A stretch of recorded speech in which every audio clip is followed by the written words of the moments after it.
adapt to the modern environment. You'd be surprised how things that happened so long ago for humans still affect us to this day on an instinctive level, and also with our psyche. We sort of are influenced by the way that people used to behave, people used to think, and the way that things used to work. And for a lot of modern men, with what I'm going to talk about now, they haven't adapted to the modern environment. They haven't made the switch. And it's understandable, because there's no one really talking about what I'm about to talk about. And most people aren't in the position to give advice on it because they haven't really thought about it and come up with their analysis and opinion as a result. So, what I've got here, are you operating as though you're living 10,000 years ago, right? And adapting to the modern environment. Back with almost 100% of human history, as far as we know, we were living in smaller tribes. Okay? People don't like to talk about this whole tribe thing because it's in the past. And a lot of humans, if you mention the past in this way, they like to discount it because it's like, oh, I'm not like those people, or that was so long ago, and I'm now and I'm up to date, and this is a new world, and I'm aware of everything, and all that stuff in the past is irrelevant. The thing is, for almost 100% of human history, a man needed to work his way up to getting a girl, and he needed to get the permission of the tribe or the tribe leader in order to marry the girl. And it wasn't like it is today, where you can walk out into any public situation and there's no tribal leader deciding whether or not you can go to talk to girls. Right? You can walk along the public street and in a public place, and there's people everywhere, and you can just decide to walk over and talk to a random girl. There's no one there that you need to get approval from. Yet men behave and think as though they have to get somehow, it's still in their head where they don't feel like they got permission to go and talk to her. And hence why guys come up with excuses like, oh, well, I'll just go and ask her for the time or for directions. You don't need to. If you find her attractive and you want to go and talk to her, that's your decision. Go and talk to her. Hey, thought I'd come over and say hi. I was walking along the street here and I noticed you, and I thought, I've got to come over and say hi. You look fantastic. What's your name? I'm Dan. Start talking to her. You're allowed to. Alright? So, as I said, for almost 100% of human history, as far as we know, that's how it was. Then we got into small towns and small villages and cities and stuff like that, right? Now, in the small towns and cities and villages, etc., instead of the tribe leader, it was like, get permission from the father. So it was the man going and asking for the girl's hand in marriage and asking the father for permission. And that continued even into when the Industrial Revolution happened, and we had our cities with the suburbs starting to happen. Guys were still going to the father of the girl and asking for the hand in marriage. And obviously that has changed now. Some guys still do it, but by and large, that isn't a requirement anymore. Likewise, in the past, a woman was expected to be a virgin when she got married. And, so there was none of this going to bars and picking up and pulling one-night stands and all that sort of stuff, although, of course, some people would have had sex before marriage, but premarital sex was a no-no. And one of the ways that people protected that was on the night of the wedding, when the bride and the groom had sex for the first time, they would go in the morning or whatever, check the sheets to see if there was blood. Obviously that doesn't happen in the modern world.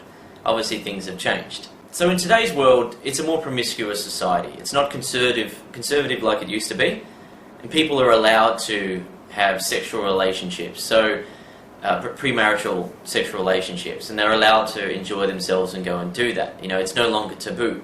In fact, it's encouraged.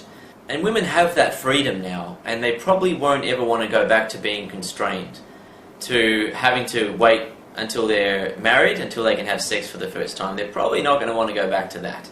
Okay, so another thing that's changed is that in the past, if you made a mistake and you approached a girl, or you tried to ask a girl out and you got rejected and you messed it up, or you did it all wrong, then people would have known about it. Like, we were living very close to our immediate family and extended family, and we were living in smaller type of towns and villages where people generally knew each other and word spread quick. Whereas in most cities around the world, in most suburban areas and things like that, people don't know each other, right? Most people don't know each other. They might see faces on a regular basis, but they're strangers to them. And like in the modern cities that we live in, this modern suburbia, you are nobody to 99% of people. Like, you don't matter. And they, just like they're nobody to you, they don't matter. They could do something you don't even remember. You don't care about them. They're just, who are they? They're just strangers, nobodies. All right. So, but a lot of guys, they get caught up in thinking that if I do something, everyone's going to know about it. All right. So I'm going to cut to a clip of me talking about this particular topic at the seminar. I'll just mention it probably sounds a little like I'm being a little bit harsh with the audience, you know, when I deliver this particular point. But it's something that guys really need to toughen up about. They really need to adapt to the modern environment and, you know, use their intelligence. It's like, okay, let me just assess the situation properly here and stop being so naive and so close-minded about it. Like, open your mind to the reality and actually see what is really going on around you. So I'll cut to that and then I'll see you after. And yeah, you're important to other people, right? Like, people don't care about you. Like, you don't matter. You're not important, right, when you're out there in social situations. Like, TV advertisements and all that sort of stuff will try to tell you that you're special and you're important, but really, you don't matter, and no one cares about you. Just like you don't care about other people. Like, on the way here today, you would have seen people doing all sorts of stuff, but you don't care about them. They don't matter to you, and vice versa. You don't matter to them. If you go and approach women, they don't care. They're not worried about you. You're allowed to go and approach women. No one gives a crap. But yeah, for you, like, how other people perceive you out there in the world is that you're like an extra in a TV show, where, you know, you're watching the TV show, you're watching it, there's two characters talking and stuff. Those people in the background, that's what you're like to other people, and that's what other people are like to you when you're walking through the world. The only thing that matters to you is what you're focused on, and then the people that you interact with. Everything else is just irrelevant. You don't care about it. And in terms of women, like, you can be walking along, like, some guys walk along the street and they think, oh cool, I've got my cool shirt on, I'm walking really cool and I'm confident, you know, she's going to notice me and stuff like that. She might notice you in that second, but you're forgotten about in 5 seconds, 10 seconds. You don't matter. If you want to matter to a woman, you have to become one of the characters in the TV show, so to speak. You can't be an extra in the background. You've got to make yourself matter to a woman. And yeah, you're allowed to, like, those candid camera type shows, if you think about some of the stuff that goes on out there with those type of shows, people do all sorts of crazy stuff. And you see the reaction from the public. They just, the public walk along and go, and they keep walking. They don't want to get involved in it, right? And even if those people think that person is so weird, or that's really bad, or what a loser, what an idiot, right? They've forgotten about that person in a minute or so. And maybe later, like 5 weeks later, someone said something about it. It's like, yeah, actually, I saw this person at the shopping mall and he walked over and he did this and, oh, geez, it was funny. But they can't remember that guy's face. Just like, if you think about the times that you've been out to bars and out in shopping malls when people have done really weird stuff, you might be able to remember the weird stuff, but you can't remember the people. Because they don't matter to you. You're not saving them in your head, right? So with that clip there, you know, I was saying, you don't care about people, they don't care about you. I'm not saying, like, you don't care about people like you're not a caring person and everyone else is all just so mean. It's just, what do people actually care about? Do they spend their time worrying about all these extras in the background, all these random strangers that they don't know? Are they seeing you on a train, for example, and you acted a certain way, and they go home and the entire night they're sitting there talking about it over the dinner table, and there's this guy, right? And he turned around to the girl and he started talking to her, and after a minute they stopped talking. And then they have an entire discussion about it the entire night, and then they're watching TV and they just keep stopping the TV, and he talked to her. Like, they don't care about you. In the moment, your instinct, the way that you're sort of programmed in that moment, say for example in the train, is to think that everyone in there really cares about you. Now the train's a good example because if you've ever caught the train to work at the same time every day before, you would have noticed sometimes you see a certain amount of people at the station, like the same faces, but there's loads of random people, and then you get in the train, there's loads of random people, right? So even if you did speak to a girl, no one's really going to know about it, and they're not going to care anyway. How much do those people at the train station care about you, right? What have they said to you lately? What have they done for you lately? What have you done for them? How much a part of their lives are you, right?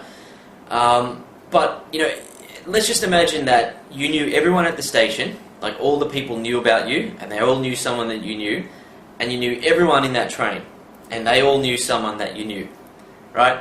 And you spoke to a girl. Big deal. You haven't done anything wrong, right? So, you know, there's nothing to be afraid of, because that situation of being at a train station and going in a train and knowing everyone is basically impossible, so that's not going to happen. And even if it did happen, it would be okay. So let's talk about the reality. The reality is you're not going to know anyone, pretty much, and no one's going to know anyone that you know, so it's definitely okay to talk to the girl, right? Now, and again, that's in a situation where it's not the easiest for a beginner starting out, wanting to talk to girls, to do it at a train station. That's a fairly, that'll take some good skills, some good mindsets to really know that, hey, it doesn't matter. You're not important to other people. They're not going to remember you. You're nobody to them. They're nobody to you. So continuing on from that, let's just say you go out to a bar on a weekend and you want to talk to some girls, but you have the thought in your head, you're looking around and you're caring about what everyone else might think if you go over and talk to those girls. It doesn't matter. They don't matter to you, you don't matter to them. They won't remember you, you won't remember them. Like, think about this. The last time you were out at a bar, right, and you spent all night there, you would have seen loads of people, and you would have seen loads of people doing loads of things. Now, think about all those people in the bar. Would you recognise any of them if they were walking along the street when you're walking along the street tomorrow? Would you recognise any of them? You know, some guys watching might say, yeah, I recognise because I know the bartender, or yeah, I spoke to a girl and then, I spoke to her the week after as well, I'll definitely recognise her. But by and large, 99.99%, you're not going to be able to recognise anyone, right? Likewise, they're not going to be able to recognise you. You don't matter. They don't care about you. So when you're in a situation where you want to approach women, you do it, right? You have this realisation so you can have the power. Because, for me, when I'm walking out into the world, I don't care what anyone else thinks. They don't even register for me. Because I know that it doesn't matter. I've adapted to the modern world, right? I'm not living with a mindset as though I'm in a tribe or in a small village where everyone's going to know what I've done. Oh, he went over and spoke to those girls and he didn't get them. Oh, he must be so hopeless. I'm not in that mindset. I've adapted. Okay, so another thing on this, right, is I've got here, act as cool as you want. It doesn't matter. You've got to make yourself matter. Right, so a lot of guys, they'll get into the mindset of, if I walk this certain way into the club or I walk up to the bar and, then get a drink and I'm looking around like this, they're thinking if they act cool enough, it's going to matter. Some girl's going to come up and talk to them like they've seen in the movies. They're going to turn around and some girl's going to be like, wow, look at him. Act as cool as you want. You might even do that and a girl might go, oh, well, look at him, right? But it doesn't actually matter unless you make it matter by going over and standing there and talking to her, right? So it's sort of like nothing matters apart from going over and talking to the girl and moving it forward. Forget about everything else. Oh, but what about this? Shh. Go over and talk to the girl. That's it. You don't need to worry about anything. Okay, so a note I've got here is about Candid Camera. That's that classic show, and there have been so many since, where people do really crazy stuff in public. Now, you would have seen one of those shows, and you would have seen people do some really weird stuff and react in really weird ways, but you can't remember them now. You can't remember those faces, right? If you saw them walking along the street, you wouldn't remember them. You wouldn't recognise them. You might be able to remember what they did, the stupid thing they did, but you won't recognise them, right? So think about that. They're doing really stupid stuff, acting like idiots, looking like a fool, and you don't remember them. Whereas approaching women, there's nothing wrong with that. There's nothing stupid, foolish, weird, crazy, stupid, idiotic about it. You're going over and talking to a girl. And another thing to note about that is in everyone else's perception, for most people, if you walk up and talk to a girl, they'll think you know her, or they'll think, if it's a guy who's crap with women, he'll think, I wish I was like him. He's not going to be like, who's this guy talking to a girl? You can't talk to her. You know, people aren't going to say, hey, you know, this guy just walked up and talked to a girl. Everyone stop him. You know, they're going to assume you know her, they're going to assume you're a cool guy, they're going to assume she likes you. People generally assume, you know, that type of thing when they see the interaction happen, as long as you're going over and being cool and easygoing and stuff like that. Not walking up and, oh, hey, you know, with weird body language and weird vibe and seeking approval, seeking, you know, acceptance and all that sort of stuff.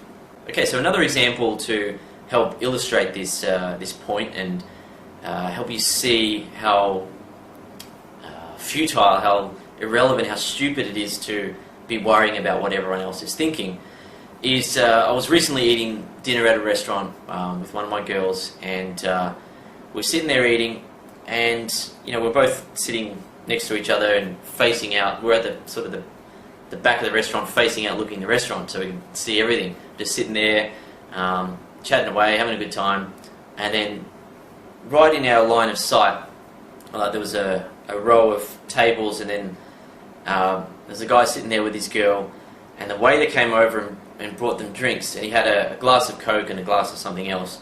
Gives the glass to the girl, then gives the glass of Coke to the guy, and he grabs it and drops it, and it just smashes and spills everywhere. Now, how would you react in that situation? I want to ask you, before I tell you how the guy reacted and, you know, the best way to think in that situation so you're not uncomfortable and all that sort of stuff, right? So, if you're sitting there eating in a restaurant and there's tiled floors and the waiter hands you the glass of Coke and you grab it and then you drop it and smashes and it's just very loud in the place and, you know, the Coke's everywhere. How are you going to feel then for the rest of the time that you're at the restaurant? I'll just let you think about it. Would you feel unwelcome? Would you feel like you've been a nuisance? Would you feel, like you should quickly eat your stuff and get out of there? Would you feel embarrassed for making that mistake, you know, making that error in front of other people? Would you feel as though other people might think you're stupid, incompetent, you know, clumsy? Or would you be worrying about those things? Right, so for this guy, for the rest of the time that he was there, yeah, you could see he was very uncomfortable, and he didn't feel welcome, and like his face went bright red, and he was just tense, and the whole time, pretty much, and he just didn't relax, and you know, so the alpha approach to that situation, right, is that sure, you know, it's not the best thing in the world that you've dropped the glass of Coke. Now the waiter's going to have to do his job that he's paid for and clean up, right? But he wouldn't have had to do that extra job if you hadn't have dropped it. But things happen, right? Part of life, things happen. Oh, you dropped the glass, okay, right? There's nothing wrong in that situation with apologising. Sorry, man, you know, jeez, you know, sorry about that, you know, and apologising to the guy, and genuinely apologising to the guy. But then it ends there. Right, the situation happened, end of story. What do you want me to do? A song and a dance? You want me to get down there and, you know, wipe it up with my hands? Like, the thing's done. And to everyone else in the room, it's like, accidents happen, right? You know, people have made mistakes in their life too. You know, I'm not, in that situation, the alpha's not going to be looking at everyone else as though they're perfect and they're better than him, and they would never have made that type of mistake. It's only him. Oh, you know, poor me, now I feel lower than other people. Like, it's just, it is what it is. The glass dropped, end of story. Sorry, man. Jeez, you know, I don't mean to be giving you all this extra work, you know. Jeez, can't take me anywhere. And then talking to the girl and being comfortable about it and just getting on with the situation, right? There's no need to dwell on it. But for that guy, because of his mindsets, he felt uncomfortable. And, you know, the girl there would have likely lost attraction for him on a certain level.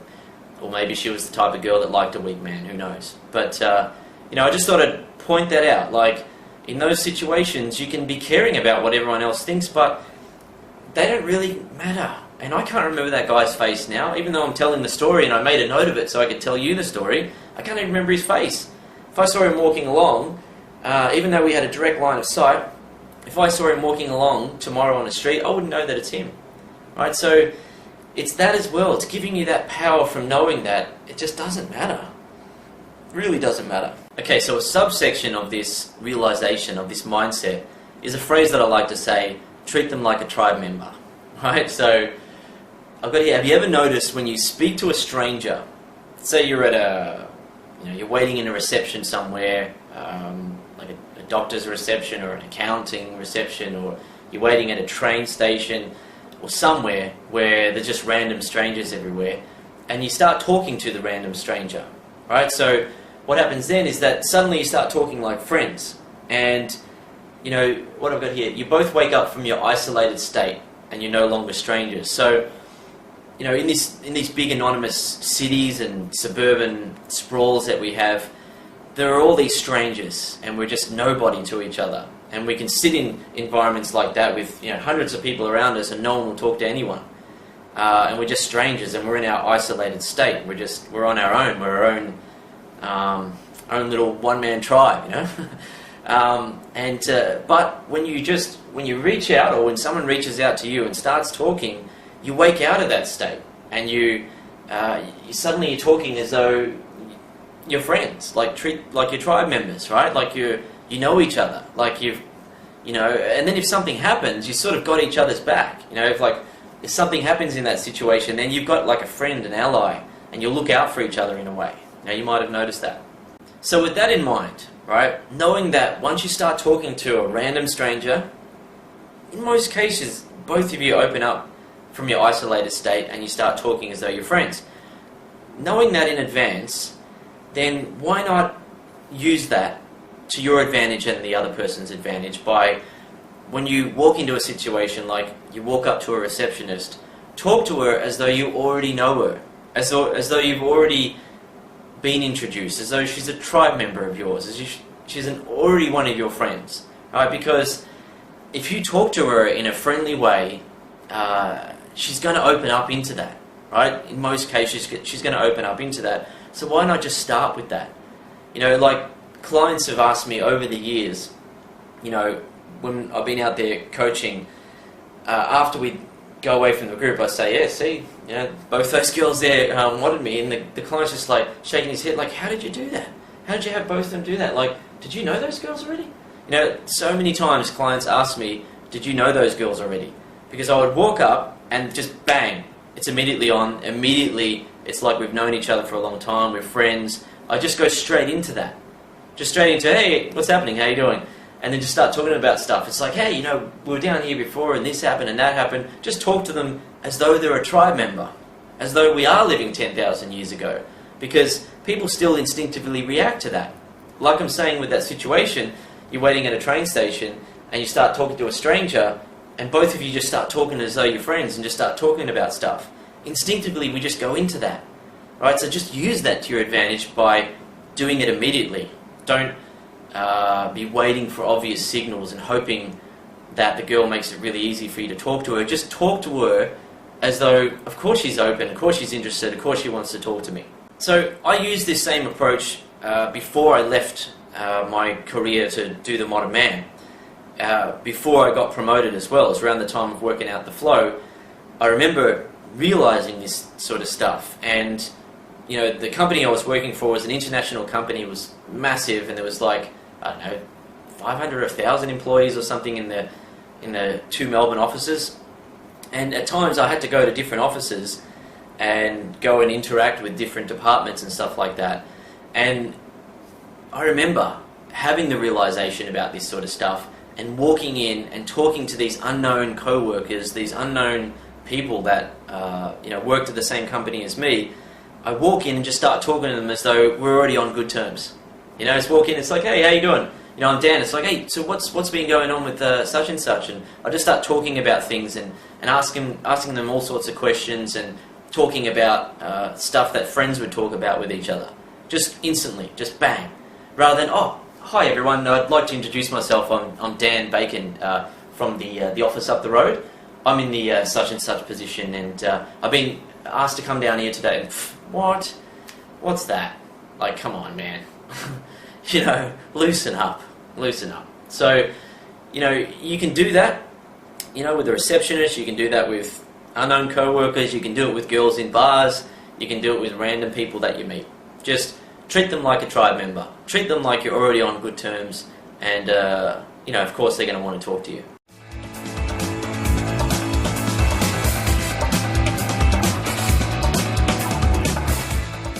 Okay, so number 6. This is where we get rid of your approach anxiety if everything else hasn't got rid of it already. This thing here, if you do this properly, if you actually use this technique, then you won't experience approach anxiety. And, this is something that I worked out while overseas, and I came back and just coached loads of guys and just started teaching it for the first time. And when guys understood it and they did it, approach anxiety gone. It's pretty unbelievable the way it works. So act rather than trying to get inspired, right? So I'm going to give you the technique in a minute. Actually, I'm going to cut to a clip of the seminar, but I will point out here I've got, at this particular clip, with the seminar, I was running out of time a bit, so I'm talking a bit quickly here in the clip. But after the clip, we'll come back and I'm going to explain it in more detail. But for now, try to understand it. Try to see how it would work for you. Okay, see you after the clip. If you've been looking for a cure for approach anxiety, this is it. Right? Don't try to feel inspired or get into state before approaching. Gist. Right?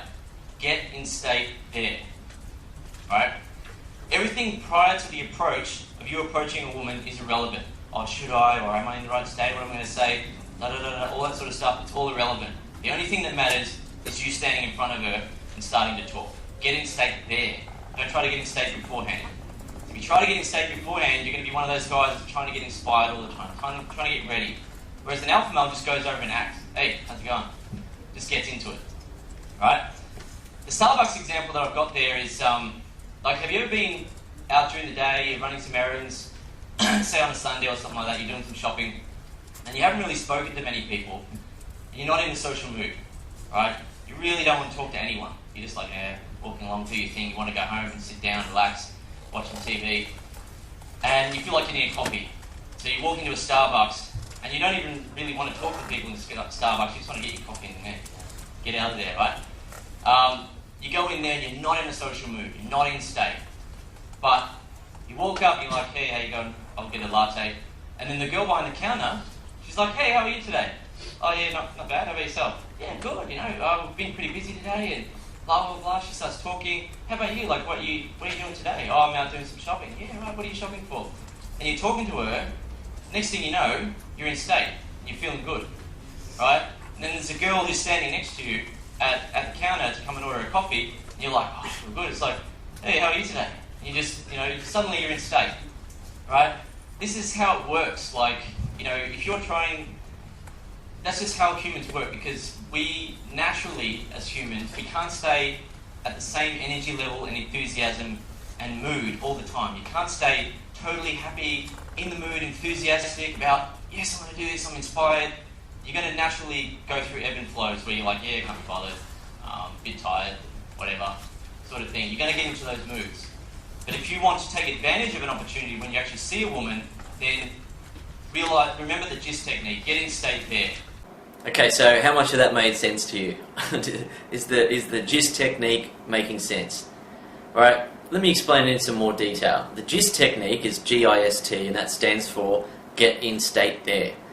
And by state, I mean the right state of mind and being.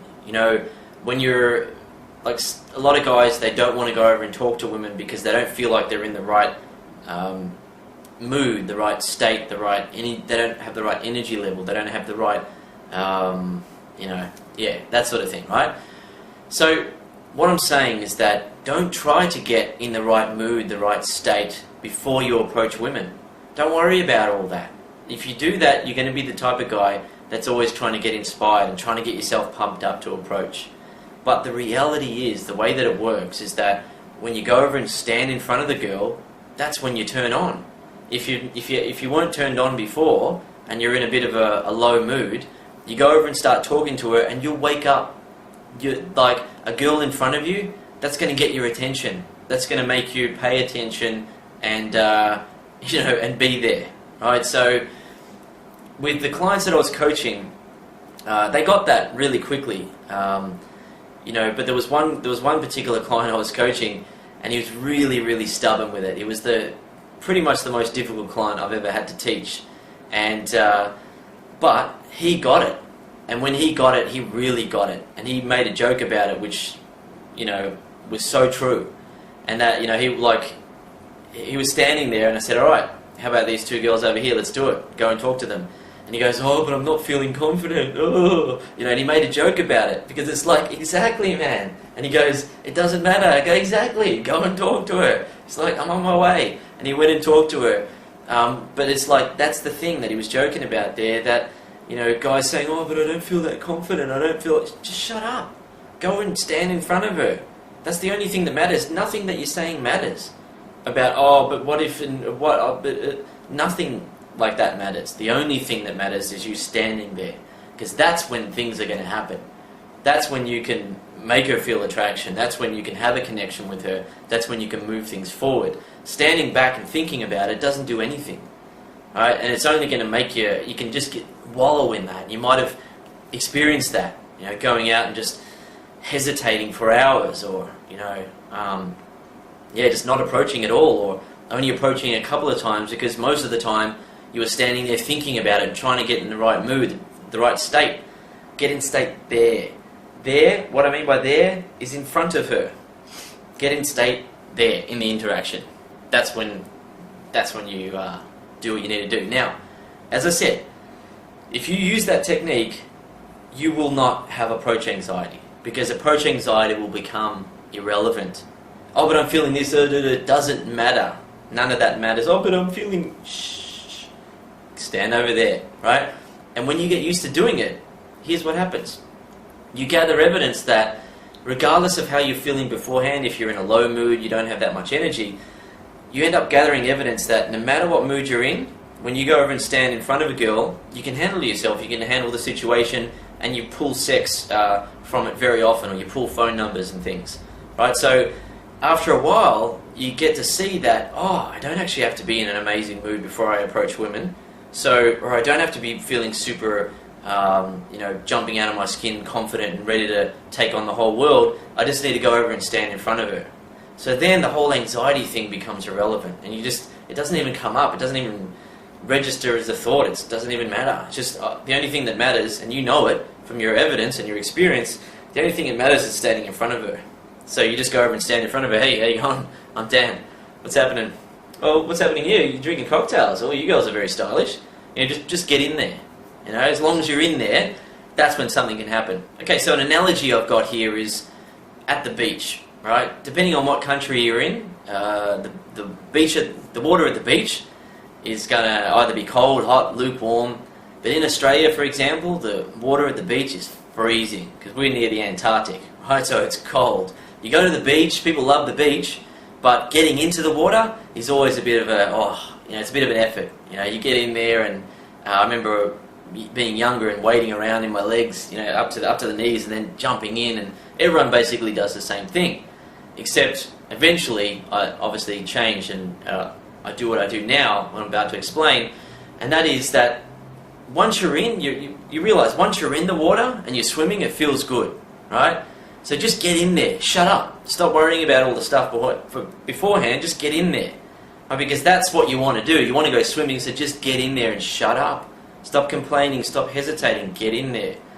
The same goes for approaching women, just get in there. And the same goes for having sex with women, just get in there. Start doing it, throw it in, get in there. Alright, so I've got another quote here from John Bones Jones, one of my favourite all-time UFC fighters. And he said, and by the way, these quotes, I think that he's quoting someone else when he's saying it, but who knows who he's quoting. I heard him say it, so I'll throw it on his, he can take the credit for it. He said, there's nothing wrong with having butterflies as long as you can get them to fly in formation. Right, so he's talking about going in and fighting, right? That's obviously a lot more dangerous and risky than going over and talking to girls, right? So, but what he was saying is that before he goes into a fight, like he's feeling the butterflies, he's feeling the nerves, the adrenaline, the tension, right? But what he's saying, which is awesome advice, it's very wise, is there's nothing wrong with having that as long as you can get it to fly in formation, as long as you can get that to focus into power that you can use, right? So in the early days, when you're transforming into a true alpha and natural with women, then there is going to be that stage of awkwardness where you still feel the butterflies and stuff. You know, at my level, I don't feel it. I don't feel anything. I'm detached from all of it because I know how much it doesn't matter. And I know that women like me, and I've got so much experience that I just don't feel anything. I don't have any approach anxiety. I just walk through the world and do whatever I want to do. Right? But when you're going through the transformation period, John Bones Jones here, what he's saying is great advice. There's nothing wrong with having the butterflies during that transformation period, but as long as you can get it to fly in formation, as long as you can stay in control of it and say, right, I'm feeling this power, I'm going to use it to go after what I want. Right? So obviously, as I said, going in and fighting in the UFC is a lot more dangerous and risky. So you can understand why he still would be feeling butterflies going into a situation like that, and he'd still, he'd be pretty nervous. And some fighters have said they felt scared and all that sort of stuff, but they get in there. But what we're talking about here is approaching women, going over and talking to girls. It's not that scary. You're going over and talking. It's not that scary. Another thing I'll point out here is I've got the See-Do technique that we talk about in Mastery Methods and Mindsets. And the Mastery Methods and Mindsets program is designed for guys who are getting some success, but they want to take it to that next level. They want to go through the transformation to the next level. And the See-Do technique is one of the techniques that I use and the other guys used, or Stu didn't have to use, but to go through that transition and to the point where I'm at now, where See-Do is about you see and you do. But it's conscious competence. Remember I was saying about the 4 levels? You have to consciously think about it. You see and you have to say, okay, I'm going to switch off my thoughts and I'm just going to do. And you need to go through that transformation period until it's unconsciously competent. So you keep doing the See-Do technique where you see a girl that you want to approach and you go, right, turning off my thoughts, like you're like a robot. Turn off your thoughts, don't think anything, nothing matters, not thinking anything, not thinking about what I'm going to say, just go over and talk to her, right? Get used to doing that and eventually it'll become natural and you won't have to think about it. You'll just see and do. Okay, so let's talk more about approach anxiety and the levels of transformation that guys go through. Alright, so I've got here very inexperienced guys. I'll just call all this out first and then we'll talk about it. Very inexperienced guys maybe can handle 15 seconds of conversation. Amateur guys can get a conversation going and keep it going, but rarely get a phone number or any action. Intermediate guys can get phone numbers most times. Experienced guys can get laid or get phone numbers pretty much every time. They're able to go through the flow naturally and easily. Right? So despite what I've got here, despite experienced guys being able to go through the flow, some still have approach anxiety. So you might be watching now and you might be one of those guys that has been using the flow, you've been getting results, you've been getting girls, haven't had a girlfriend, maybe you went out and pulled some one-night stands, you've been getting phone numbers, but still your approach anxiety comes up every now and again. And even though you've got all that evidence of all these good things that you've been doing, you still have approach anxiety and you still doubt yourself a bit. So before I talk further about that, I'm going to cut to a clip of the seminar where a guy was asking me about this particular point in the transformation period. And then after that I'll talk to you. So what was your question, man? You're pretty much arguing from an evolutionary perspective. Yeah. Now say you have achieved mastery, however if you've lost momentum, if you haven't been approaching for about 3 months, wouldn't you still be able to get the physiological response? Yeah, get a state there. If you've lost momentum, then you've lost that inspiration that I'm talking about, where you're like, yeah, I can do this. Don't try to get inspired again. Just go over and start talking to her. Have you noticed that when you start talking to a woman, that's when you start feeling good? Yep. So don't try to do it beforehand. Just get over there, stand in front of her, hey, how's it going? Then you'll start feeling good. You'll be in there again. You don't need to go, yeah, I'm in the mood. Don't worry about it. Okay, so with that question that the guy was asking there, he was saying, what happens if you lose momentum and you're you're not really feeling as confident as you used to be and all that sort of stuff. You know, maybe you got some results and then you got busy with work or busy with study or other commitments, right? And as I said, gist, right? Don't try to get inspired to go out and approach women. Don't try, again, you know, like get into that powerful mood, like every time you want to approach women, just go out there and stand in front of girls and start talking to them. You know, what have I got here? Gist until your approach anxiety is gone. Because it will go.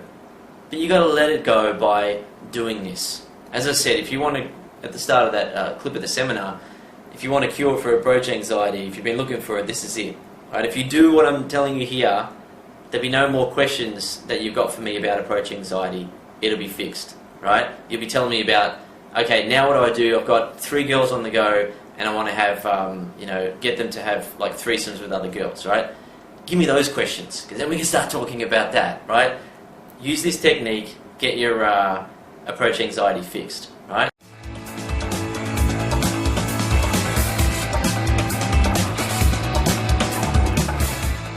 Okay, let's move on to number 7. Retain your power by being honest and real. So this power that I've been talking about, this alpha male power, this source of power that you can have with you and walk through the world, go through your everyday life and your entire life with. You can be a powerful person, right? That power is in your hands, and you can either waste it and ruin it and taint it and reduce it by doing the wrong things, or you can make it stronger, you can utilize it by doing the right things, right? So one of those right things to do is to be honest and real. So as part of your identity, who you are as a person, you know, whether you're walking up and talking to girls, or you're talking to friends, or you're at work, or doing your study or whatever, talking with people there, like you've got an identity of who you are. Now, if you weave all sorts of lies into your identity and you try to put on a persona that isn't truly you, then you're sucking power from yourself, right? Because it's mentally taxing to be thinking about all the lies that you've got to keep juggling. But if you can just let go of all the BS, right? Don't allow any BS to creep in to your identity. Like, your identity is who you are, and that's it. Like, it's who you are is good enough. Who you are is right. You know, your identity and who you are is who you should be right now. Sure, you're going to transform and you're going to become even more of who you are, but who you are right now is who you should be. So don't lie about it. You don't need to taint and reduce the power. Don't reduce the power. Don't do that by trying to shift and change your identity to suit others, to suit situations, right? So what I've got here is, weaving a bunch of lies and a superficial persona into your identity versus being who you are and being proud of it. So if you think about who you are in your quietest moments, in your most private moments where you've got time to yourself and you're introspecting and you're thinking and you're really with yourself and your true self, right? It's about taking as much of that as you can out into the real world, rather than going out and putting on a mask for the different environments that you go into. Go in and be the real you. The more of that you can bring into situations, the more powerful that you will feel to other people, and also to yourself. You'll feel the power. You know, when I walk into a situation, I start talking to new people, and it's really me. You know, like, I don't have to change to try to get everyone to like me. I'm just going to be me. That adds a lot of power to me. You know, I feel in control. I'm not trying to do a song and a dance for everyone and change my identity to try to make everyone happy. Who I am is who I am. And, you know, as a result, people feel that. They feel the presence of someone who's actually themselves. Right? So that's the sort of stuff I'm talking about. So let's talk about this in terms of conversation and you attracting compatible women and attracting compatible people into your life. Right? So in terms of conversation, say you're out in a social environment and you're meeting women, you should talk about whatever you want to talk about. Because whatever you want to talk about is cool. Right? That's the golden rule. As I say, it's whatever you want to talk about is cool, and you don't need to shift and change your identity and change the things that you like talking about in order to suit the girls that you're talking to, because then you're not going to attract compatible women. I've actually got an example of this. Yeah, I'll talk about that now. Actually, this example, the bracelet example, right? So I was teaching this concept to a client, and we went out approaching on the Friday night, and he was doing well. Like, he was learning all this stuff that you were learning, and it was working well for him. But what happened is, at one stage we were talking to two girls, and it was going well for about 2 minutes or so, 3 minutes or whatever. And then there was a silence in the conversation. Now, in that moment he panicked, and he tried to fill in the silence, which, by the way, you don't need to do. When you're having conversations with women, it doesn't need to be conversation 100% of the time. You can be comfortable if there's a silence. It's not an awkward silence, it's just a silence. It's just the ebb and flow of conversation. If there's a silence in the conversation, just relax.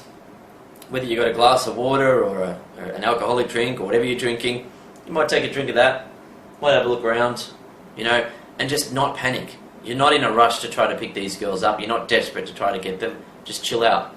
The girls will pick up the conversation if they're interested in you. Or you say something 15 seconds later, 30 seconds later.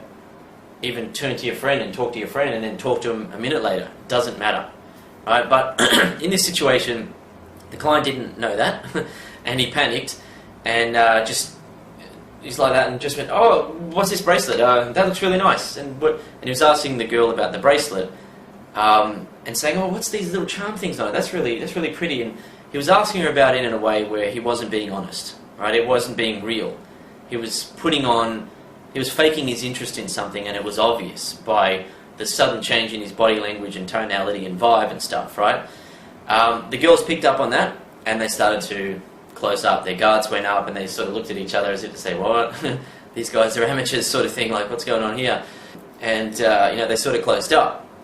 Now, I could have rescued the situation, but it was better to get out of there and teach the client so he could learn, and we could go talk to some more girls. So I said to the girls, "Hey, it's been good talking to you. We're going to head off to the bar and get a drink, and hey, maybe we'll talk to you later or something." And they're like, "Yeah, cool. See you later." But the conversation after he did that, by the way, it was dying, and it was getting awkward. Some people would see it as awkward. I just saw it. I could see it as it is what it is. I'll just deal with the situation, just fix it. But anyway, we went to the bar, explained what happened. I asked the client, what's going on there? Like, what are you talking about that for, man? Like, did you care about that bracelet? And he said, no. And it's like, well, what are you talking about it for? And he was saying, well, I just ran out of things to say, and I just wanted to say something. So anyway, I explained that to him, and then I said, look, okay, let's talk about what you're really passionate about, what you really like to talk about, things that you really care about. And he told me he cares about his car, right? Because this guy was into cars. And he was showing me photos on his phone of his car. And he said, I like to catch up with my friends, and we do up our cars and all that sort of stuff. And I said, okay, cool, what else? And he said, oh, here's my nephew, I love him to bits. It's my sister's son. And, he's talking about the nephew. I said, this is fantastic, all right? These two things here, talk about that if you're looking for something to say. And he's saying, okay, how do I talk about that? Ask the girls what they've been up to lately. They'll tell you, then they'll ask you, then you tell them. Then the conversation opens up. All right, so what ended up happening, we finished up the night, and then the next night we went out, and compared to the Friday night when we went out and we spoke to maybe 15 women or something like that, he got a lot of experience. On Saturday night we only spoke to 2 groups of women, and it was like, it was just fantastic. The first group of women, one of the girls in there loved him. We talked for about an hour, and he was just talking about whatever he wanted to talk about. Wasn't faking anything, and he was talking about whatever he wanted to talk about. But he didn't like the girl in the end, we ended up leaving. Anyway, we went over to about 15 metres away, which is another thing, by the way. Some guys say, oh, if you approach women near other women, and then other girls see you speaking to other girls, are they going to think you're like a player or something like that? Don't worry, no one cares, right? And girls actually think they like guys that girls like, so it's not a bad thing, right? Anyway, so we stood about 15 metres away, and the whole party of girls happening over in that section of the bar. That's why we went over there. And we stood there and we just stand there for a bit. And I told the client before we went over, I said, don't worry, we'll find our opportunity. We'll start talking to girls. It's all good. No need to rush. And we stood there for about 30 seconds or a minute or so. And then I spotted a girl that I liked and I walked over and started talking to her. She happened to be part of the party. And then, brought her friends over. The next thing we know, we're a part of this big group. And there's like 6 girls standing around us 2 guys. The client starts talking to one of the girls from the group, and he starts talking about his car and his nephew, and he's showing her photos and talking about the nephew for like half an hour, and they're like eye to eye and just glued to each other. They were speaking like 4 hours, 3-4 hours or whatever. And I'm just there going, look at this is fantastic, and they basically fell in love. And, the only reason, what happened there, he was actually from another state, and they liked each other so much that, like, she was planning on taking a holiday and going and seeing him and stuff like that. It was such an amazing connection. But it was a bit of a shame that it was, because he flew interstate to come and take the course. But, that's what happens about being honest and real as well. Like, not only do you get power from it, but you meet compatible women. Because I lift out something from the story there. She happened to be really into family and stuff like that as well. She loved talking about family, and she was the sort of girl that liked guys that liked cars. So they were compatible. Like, if I were to talk about that sort of stuff, cars and things, that's not going to work for me because I'm not really into that. Whereas Ben from The Modern Man, he'll talk about cars all day long because he likes doing up cars. So if he talks about that, he's going to meet girls that are into that. Right? So you talk about what you're into and what you're passionate about, and you're going to meet compatible girls, and you're not going to be trying to weave this superficial persona, like a whole bunch of lies, and keep that going and, take up all your mental energy and sap your power by being someone that you're not. Just be who you are. Right? There's got to be stuff that you are interested in. But I will point out, like, I'm not saying go over and talk to girls and just stand there and just broadcast all this stuff that you're interested in, right? Like, what we talk about in the Ultimate Guide to Conversation is people like to talk about themselves. That's just how humans are. So most of the time, let girls talk about themselves. But if you're talking to a girl that loves hearing what you've got to say, throw it out there. But generally speaking, you should be getting girls talking about things that they're passionate about, things that they like, and getting them telling you all sorts of stuff, right? And of course, you relating and telling your own stories, flirting with the girl when she says stuff, like teasing her about it, exploring the conversation more by asking her more questions, giving your opinion on things, segueing into related topics. It's like, actually, you know what? That makes me think of something that happened recently, or, hey, that makes me think of something I was thinking a while ago, or something I heard a while ago, and talk about it, right? So, but, as I'm saying, like, it's not you going over there, for example, if you're into cars and family, like this particular guy was, going over there and just saying, hey, I like cars and family, and, and just talking about that. It's about connecting. So, as you go through your life, you're going to potentially take on some new interests and like some new things and have new hobbies and all that sort of stuff, and do new things with your time.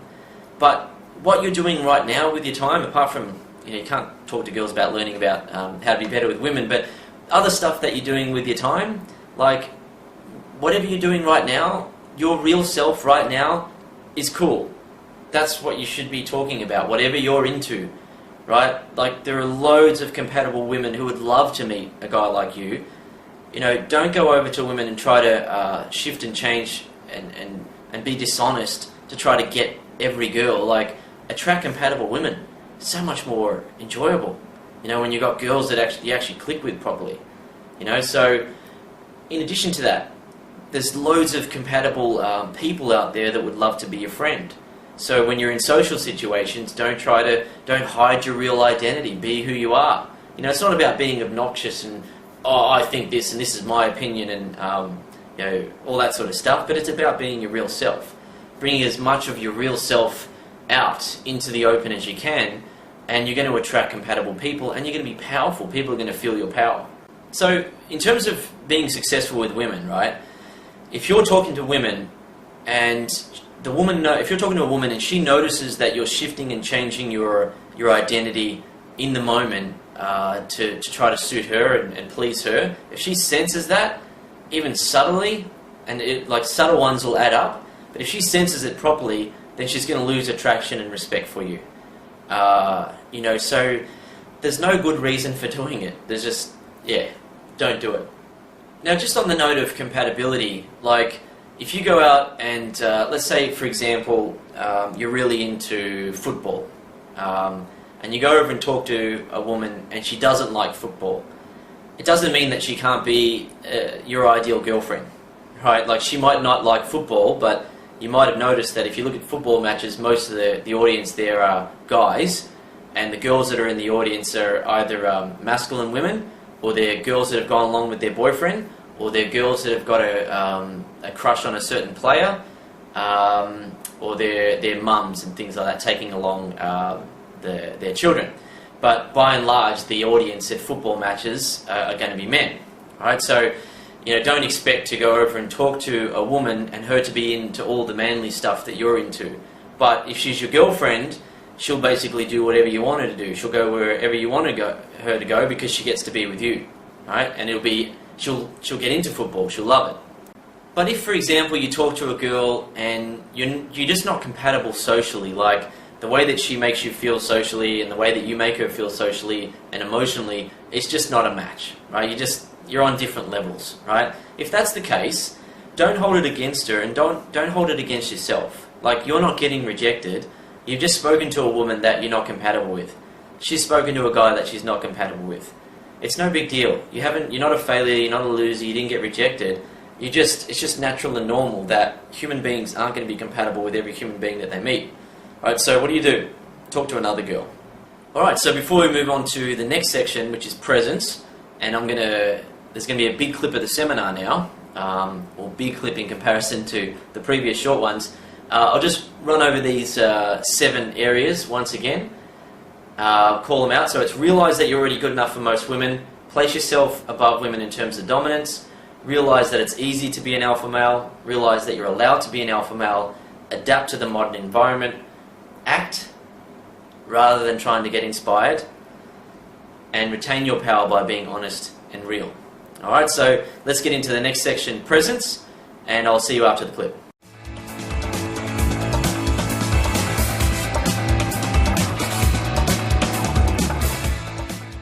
Okay, now I'm going to talk about another part of this alpha male power, and that is presence, right?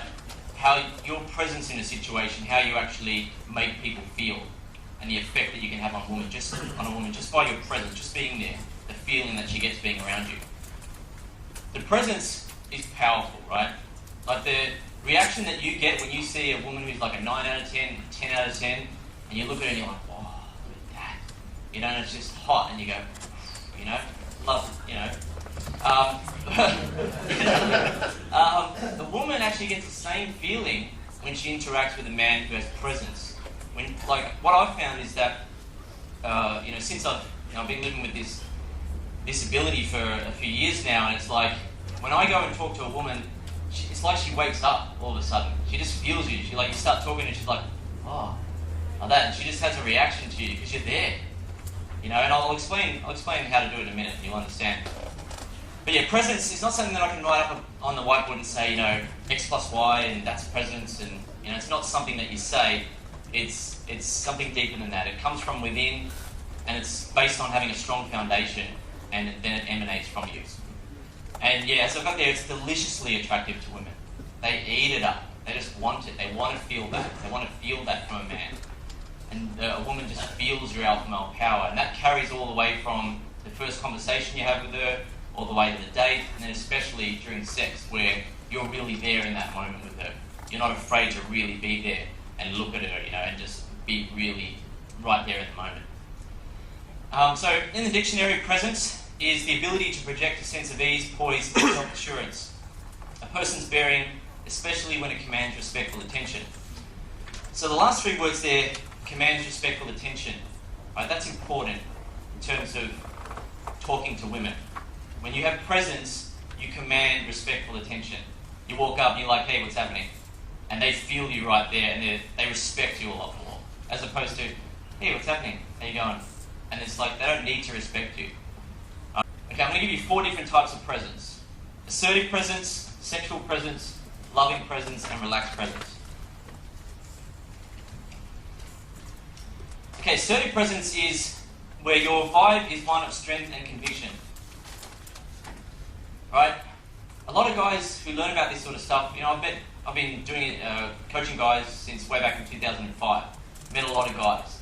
And this is one of the biggest problems that guys have is they don't let themselves just be stronger in that moment. And just talk with people and say, hey, how you going? Be right there. You're allowed to have that presence, right? You're allowed to have that conviction and that strength. And when you do, in terms of women, massive change in your results. Got an example there. I was coaching in Sydney. I was coaching in this state, and talking to 2 girls. Like the first 2 girls we approached on the night, and walked up, and I've got a client here, just basically observing with the girl here and girl here. And the girl here is yapping away, and she's really into the conversation, just verbal diarrhea, just talking. And the girl over here, I could see that she was interested, but she wasn't saying much at all. She was just tapping her drink and looking at me, looking at the girl, looking back at me, sort of thing. And I used what I call assertive presence in that moment. I said, so what's the story with you anyway? I said, what did I say? I said, you're being all quiet and stuff. You're the quiet one, aren't you? And I just called her on it. It's like, what's the story with you anyway? You're being all quiet and stuff. You're the quiet one, aren't you? And just called her right on it. And a contrast example without assertive presence is, oh, so what's the story with you anyway? You're being all quiet and stuff. You're the quiet one, are you? And there's no power there. There's no assertiveness, right? Because I spoke to her in that way, she responded to me and started qualifying herself. Oh, no, like I'm not always quiet. I'm actually quite blah, blah, blah, blah. And she started saying she was the cheeky one and all that sort of stuff. And it turned into quite a flirtatious conversation. But yeah, like, you don't need to hand over your power when talking to women. They don't want you to do that. You're allowed to talk with strength and conviction. And if you talk with more strength and conviction, women will feel you more. And they want to feel you. They want to feel that you're actually strong, that you are a man, right? So the voice is extremely important. It is very important. Not hiding behind like a meek voice. It's very important because if you notice the example there, like I'm the same guy, right? I'm wearing the same clothes, I look the same, but me talking like that, all of a sudden I go down a bunch of notches, right? I'm not powerful, I'm not cool, I'm not, I'm not attractive to women, just from changing that. Just for talking without assertiveness and power. Sexual presence. So sexual presence is sexual energy mixed in with your words, tone, and body language. And this is not, you don't do it all the time, but you do it more initially and then you give it as a gift to her. So a conversation and tonality example. Say you're talking to a woman and she says she's an accountant, to adding sexual presence into that, right, it's like, oh, right, okay, so you're a smart one, huh? Compared to, oh, right, okay, so you're a smart one, huh? Or, oh, okay, so you're an accountant, right? Notice my body language, my tone, my body language and tone changes. It's like, right, okay, so you're a smart one, huh? And I've got that sort of smirk, tilting my chin back a bit, I've got that vibe going on, looking at her in the eyes in a certain way, and that creates a certain reaction in women. Body language example is, where you're looking at her, with a sexual eyes and a sexual smile while she's talking. So she's talking, you're giving her that sort of look sometimes, like, okay, right. Compared to just standing there talking, go, yeah, okay, yeah, right. Just being one of those guys where you're just nothing. You're just nothing. She's not going to feel anything for you. Whereas just changing your body language a bit and having that sexual presence, not being afraid to look at her in a sexual way where she's talking and you're like, oh, okay, right, yeah, right. And just being with her and giving her that. Very powerful. Loving presence. Okay. This one's really important if you want to make a woman feel really comfortable around you immediately and you want her to start seeing you in terms of relationship potential as well. It comes from accepting a woman for who she is and loving her for who she is instantly. You meet her like she's a woman at the coffee shop, and in that moment she's busy and she's running around and she's hardly saying anything to anyone. Love her for that, accept her for that. That's okay. And you can, when you've got that, you just love her and accept her for who she is. You're just going to have this presence about you where you can just look at her and go, hey, how's it going? You know, you just love her for who she is, right? If the girl is awkward and she's shy, love her for that. You know, she's bitchy and cold, love her for that, accept her for that. Right? I'm not saying that you want these girls as your girlfriend, but for example, if you go over and talk to some girls that are being cold, like, you don't hate them for that, for being cold. You're just like, that's who they are. Just accept them for who they are. It's like, you can just stand there and they're being bitchy and cold and you're just like, hey, you know, just chatting and just accept them for who they are. And what I've got there is, you know, just a bit of a technique for you guys. If you do go up and talk to women and they're being bitchy and cold, a great way to do it, to show loving presence as well, but to also show some authority, is you know, to talk at what's going on, right? You've walked over to talk to them and they're being a little bit bitchy and cold, right?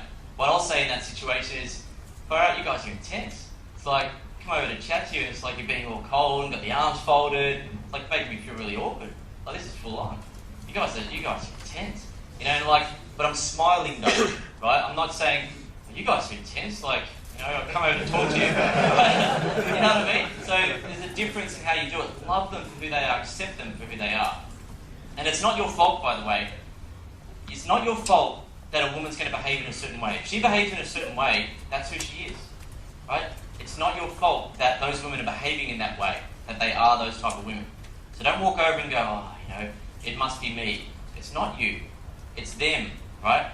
They're being who they're going to be, and that's okay. Like, 10 metres over there, there might be a girl that you walk over and she's just really responsive and stuff. That's who she is, that's who they are. Fine. Not your fault. Just accept it. A few questions going in. Yep. Just picking up on what you just said. Yeah. I so rather say, instead of it being them, it's them responding to your approach. Not necessarily. Okay. Like, for me, I'm at the mastery level, right? And basically, I walk up to women, most women like me, right? They just like me immediately. And I come across in a way that women just like me.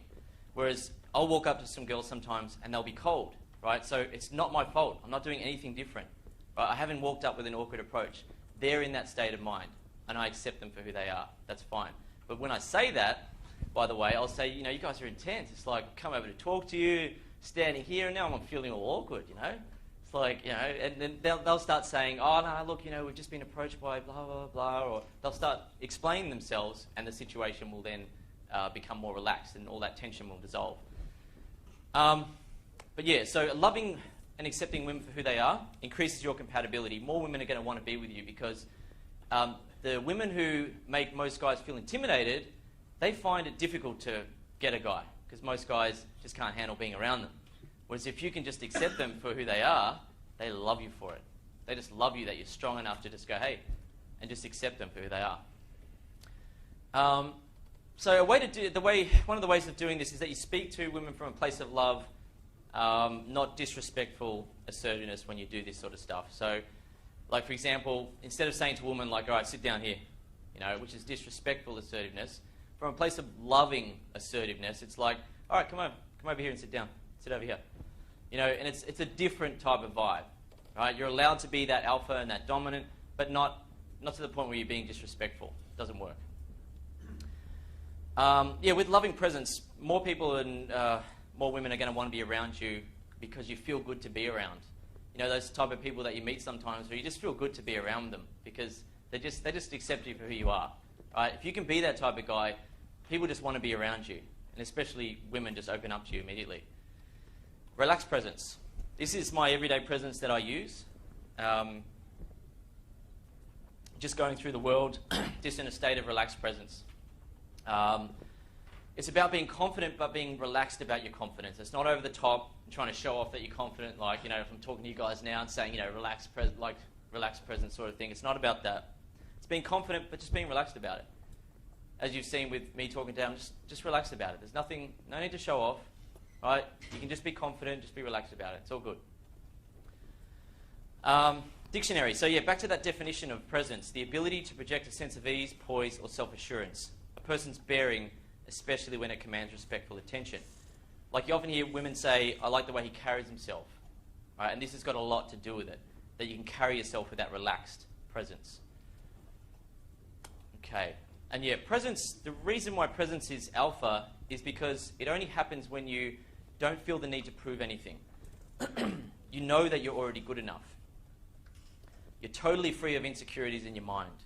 And you're not afraid of people in the world. So a woman instinctively picks this up when you're present. Right? She doesn't have to consciously think, okay, this guy's present, so that must mean he's confident, he's not insecure, all that sort of stuff. She just feels and instinctively reacts to, wow, yeah, this guy's confident. And she feels it.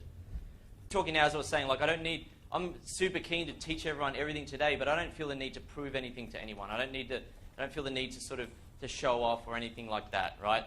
And likewise, if I'm talking to 3 hot women, I don't feel the need to prove anything to them. I don't feel the need to show off. Right? I don't need to.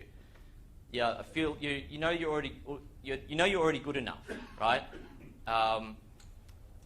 Totally free of insecurities in your mind. Like I'm talking to you now. There's nothing running through my mind of is this working out or that working out? There's just no thoughts going on other than what we're talking about.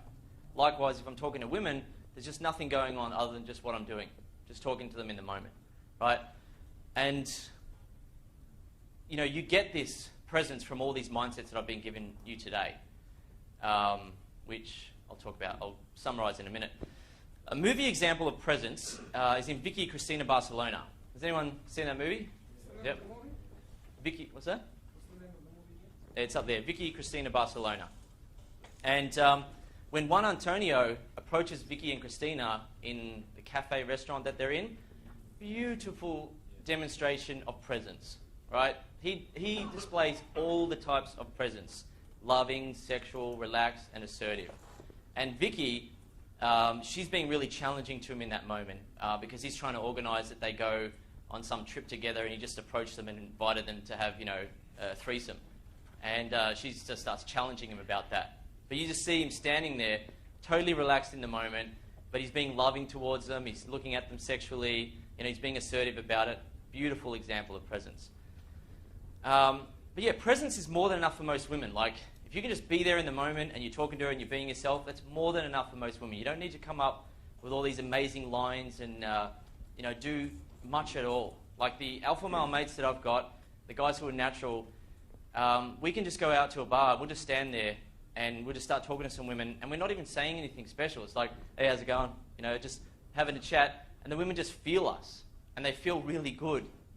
Because of that confidence, that true presence and just alpha male power that you have. And like none of us, we all have hot girlfriends and all, some of them have many girls on the go and stuff. Like, they don't do anything special to attract women, right? As I was saying before, like you guys are pretty much, you're good as is. As you are right now, it's good enough for women. Just be there in the moment when you're talking to them and believe that you're good enough and, move it forward. A mistake that I made in the early days was trying to be an entertainer, where I'd say all these cool lines and I'd try to make things really interesting and funny and really get into that. What I found is because I was trying, I was putting on a persona, and I was also placing women above me because I felt I needed to do all that stuff, and placing them above me in terms of value, and I only got lucky. I didn't really get any good results. It's basically, I was getting the same results as I would get if I didn't know about this stuff. Right? Because it was still just the same crap, weak man, that thinks he needs to do all that stuff.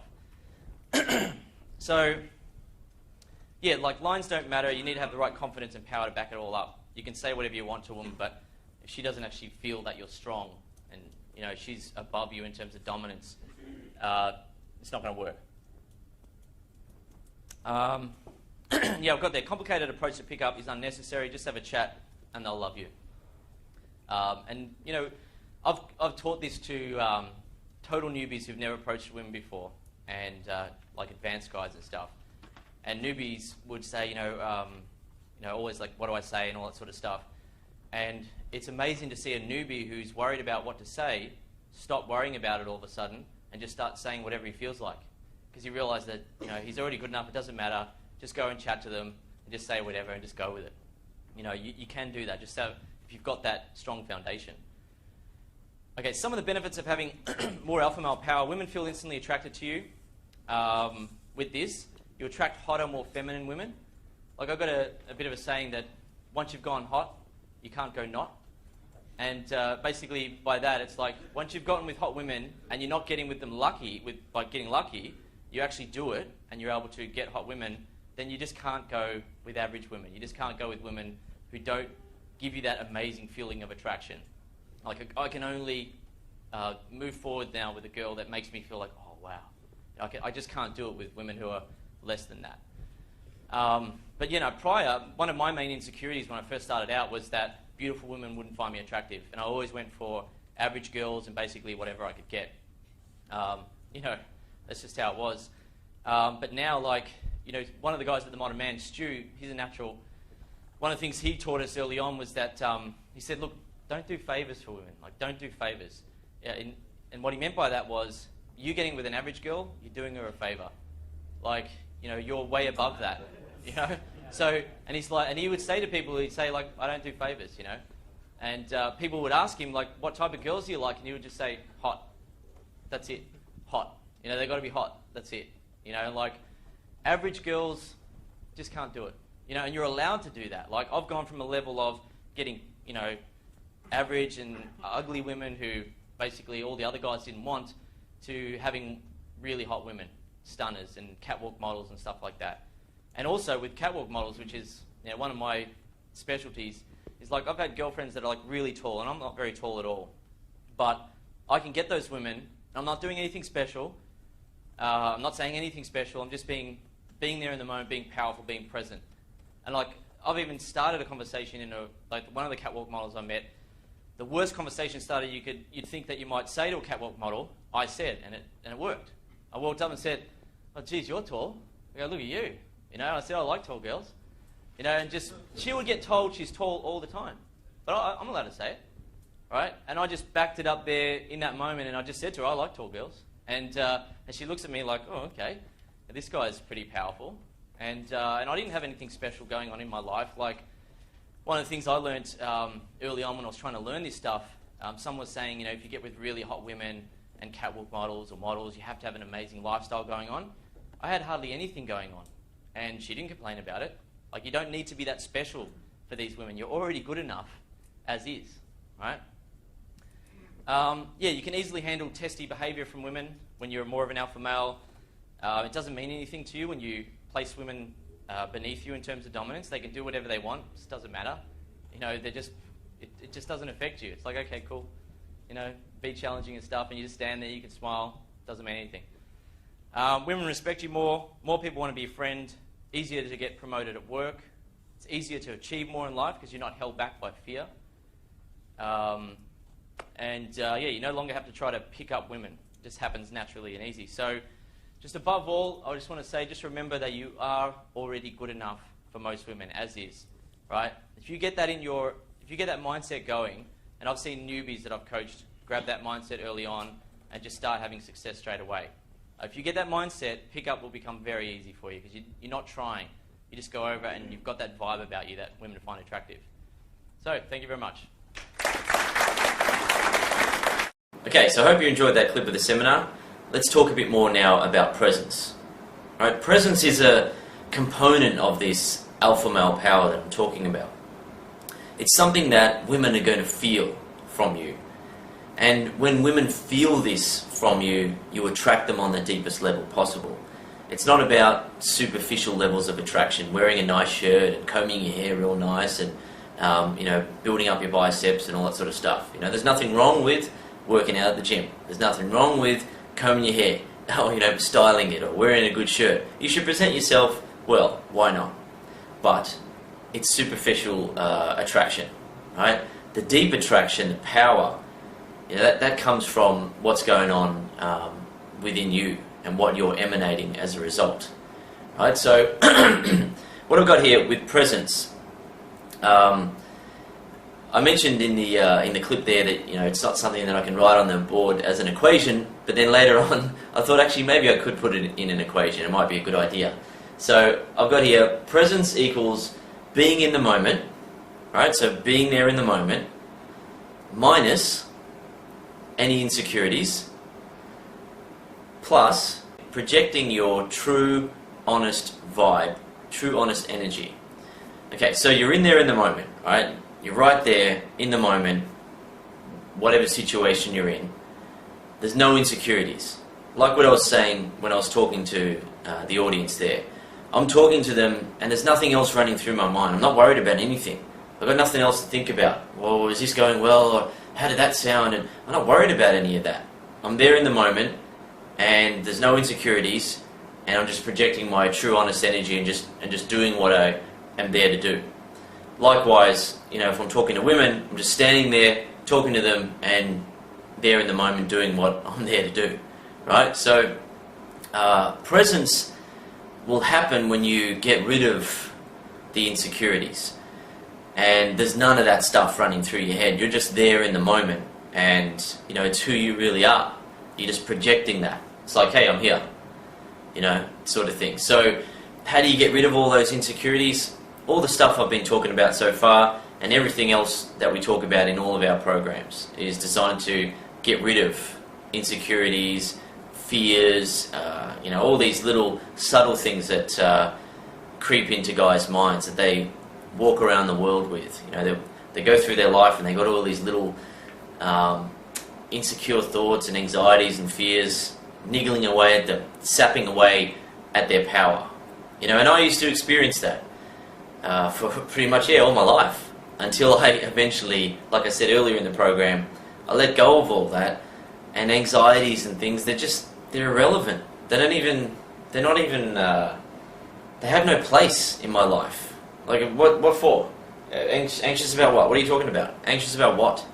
You know what I mean? Like, there's just no place for it anymore. So, as a result of going through the transformation process and using all these mindsets that we teach with the Modern Man and becoming a powerful man, you know, I've gotten rid of all of that.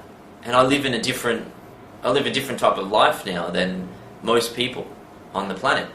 And you'll find that when you get rid of your insecurities, you'll notice around you that most people have got insecurities and they've got anxieties and they've got all that nervousness and they don't know how to get rid of it, the poor things, you know? They don't know what to do. And so when you're in social situations, you'll find yourself being, you know, pretty much the most relaxed and at ease person there. You know, you can be lively and involved in everything like that, but at the same time you'll be relaxed and at ease because you got nothing to worry about.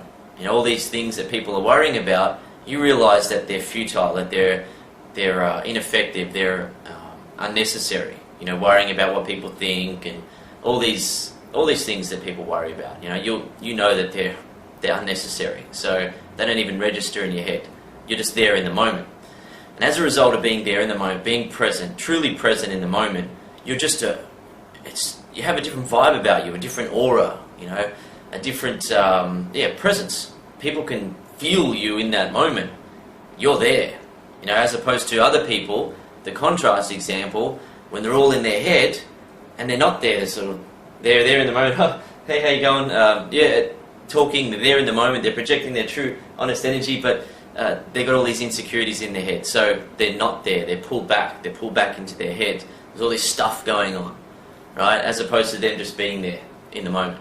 Okay, so with some of those examples I was talking about, I'll give some close-up demonstrations now of the body language and maybe some variations of the tonality and stuff like that. So I was saying, when I was coaching a client and we were talking to two girls, and I said to one of them, you know, we're talking away and one of them's tapping away at her drink, sort of thing, the straw in her drink. And I turned to her and I'm like, so what's the story with you anyway? You're being all quiet and stuff. You're the quiet one, are you? You know, so it's easygoing, it's present, but it's also got some assertiveness about it. You know, as I demonstrated at the seminar there, I'm not turning around and saying, oh, so what's the story with you anyway? You're being all quiet and stuff, like you're the quiet one, are you? And being all hesitant about it. No need to place women above you, no need to be hesitant like that. Be present, be right there in the moment. No insecurities, I'm right here. Right? Be there. And when you're there, women feel you and they feel attraction for you on a very, very deep level. That's the deepest level of attraction they're going to feel for you initially. You know, the attraction's going to expand and grow as you have sex and have a relationship and stuff like that. But if you want to make her feel a deep attraction, that's where it's at, right? The presence being right there. Additionally, I was saying it's not about being overly, I don't know if I was saying that actually, but anyway, I'll say it now. It's not about being overly aggressive and overly assertive, you know, and really trying to, you know, stamp your foot down and impose yourself and say, yeah, so what's the story with you anyway? You're the quiet one, you know, like being all quiet and stuff, you know, and like being really aggressive about it. That's unnecessary. You don't need to prove anything. You are the most alpha, and that's the end of the story. You know, so let's see, what's the other example? The other example is talking to a girl, she says she's an accountant. And you're like, oh, right, okay. So you're a bit of a smart one then, eh? You know, throwing some sexual body language in there. And another way to do it, like she says that and you're like, yeah, right, okay. And she'll be saying, what, you know, asking you, and it's like, right, okay, so you're a bit of a smart one then. You know, you got, I'm going to have to be careful around you, use big words and stuff, you know. Let's see, what's the biggest word that I know? Football, you know, throwing stuff like that out there, you know, using a bit of humour as well. But as opposed to a girl says she's an accountant and you say, oh, that's cool, or, oh, wow, okay, how long have you been working there? You know, use opportunities whenever you feel like it to make things sexual, to use humour, to use flirting, you know, but yeah, you can turn pretty much anything into a sexual exchange by changing your body language. You know, she's talking about stuff and you're talking to her like that. You're like, okay, right, yeah, right. You know, doing that sort of stuff, she's going to feel it. And she's going to be like, what? And she's going to be feeling the sexual tension between you. So make sure you do that. That type of attraction that you create between you and a woman with that sort of sexual exchange there, and it's discreet, it's not sleazy, that creates a private moment and a private connection between you and her. And if she's doing it back to you, she's saying to you that she's sexually interested in you. So again, like I was saying earlier on, don't be doing what, you know, this new friend of mine was doing, having that girl show him sexual interest and touch him on the chest and, you know, dance really close to him and stuff, and he's standing there being all nervous about it. Put your arm around her waist, grab her, you know, might grab her like this or lift her chin up, you know, look at her, give her a kiss, get in there, you know, she's offering herself to you, get in there. So I mean, that's what she wants. You're not taking anything from her, you're giving. You know, she's giving to you by opening up, and you're giving to her by giving it to her. Alright, so in terms of presence, another thing is that I've got here, when talking to women, you don't need to be insecure about anything, you don't need to worry about anything. You can if you want. You can stand there talking to the girls and be insecure about stuff and worry about things all day and all night if you want. But what for? What are you worrying about? What are you thinking about that stuff? How is any insecure thought or worrying about anything going to help you? How's this going? And what does she think of me? And what do I say next? And was that cool? And how am I standing? How's that going to help you? It's not going to help you. It's going to sap your power, right? As opposed to you standing there being present in the moment, you know, being there in the moment minus any insecurity. So none of that stuff's going on. Switch it off. Get used to switching it off until it's natural. And just stand there and talk to her and know that you're already good enough. Don't need to worry about anything, right? If you can do that, you're going to be present. And it's not only going to help you with women, this. You'll notice that it'll help you in all areas of your life. People are going to respect you more. You're going to feel more powerful in all areas of your life. And things are going to change for you. Okay, so I've got here, you're already good enough. Women want you to believe that and have that confidence. They want you to. They want you to have that. So you're not doing a bad thing by thinking about yourself in that way. Women want you to think about yourself in that way. Then you're an alpha male, then you're a better survivor, then you're a more capable, effective man in the world, right? No matter how hot the girl is, she wants that. She needs it from you. That's what she needs from you. And that's what she wants from you. Just like what you want from a woman, you want her to look sexy. You want that. You know, that's going to be good. If you got that, then, you know, it's going to be amazing sex. It's going to be, you're going to feel proud to introduce her to your friends. Like, you want that from her. You don't want her to be shoving cheeseburgers down her face every day and ended up obese. Then you can be like, oh, okay. You know, like, you don't want that from her. Just like what women don't want from men, they don't want weakness. They don't care if you're overweight. They want you to be strong. right? Mentally and emotionally. If you can give them that, then they'll give you what you want, right? And you've seen all sorts of guys, shapes and sizes, races, faces, all that sort of stuff. All sorts of different dudes with hot girls, hot girlfriends, hot wife. And, guys all over the world are just, what? They can't understand it because they don't know what you know, right? But you know it now, and you need to remember it and stop lying to yourself if you're one of those guys that lies to yourself and says, oh no, but I can't get those girls because you have to be this and you have to be that. No, you don't. You can't think like that. You can if you want. If you want to live a crap life, if you want to be insecure and worry about stuff and doubt yourself, But you wouldn't be watching this program if you wanted that, right? So don't cheat yourself out of it. Don't learn this stuff and then lie to yourself. Oh no, but I have to be tall, dark, and handsome. I've got to be a superstar. I've got to have a sports car. You know that you don't. So just go over and stand in front of her, let her feel your power, move it forward.